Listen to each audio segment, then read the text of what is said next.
Hey guys, welcome back to your video. Like Today we're going to look inside what's inside a boxing bag. So this is like a 5-year-old, 6-year-old boxing bag, and so this we punched this thing so much in the past.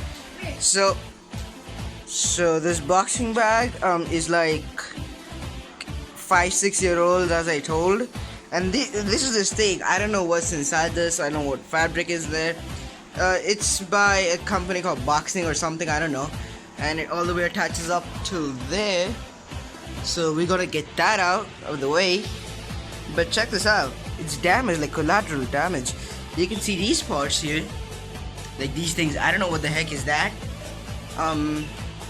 Yeah, we're gonna get this out. So that was a horrible jump cut that I did, but this is the boxing bag. Look what's inside. It's just this thing. Let me just get it.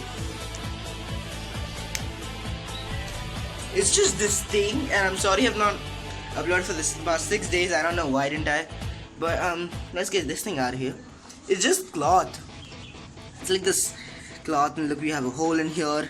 We're gonna clean all this up. Maybe throw out the boxing bag. Maybe, I don't know. Fix it up. Maybe, I don't know. Yeah. So this is what's inside a boxing bag. And this is the string. We added an extra string for boxing. So hope you guys enjoyed the video. Smash the like button down below. Until next time, I see you all soon. So goodbye. Stay tuned with coronavirus. Follow me on Instagram and Twitter. It will pop up in front of you. So yeah, bye guys.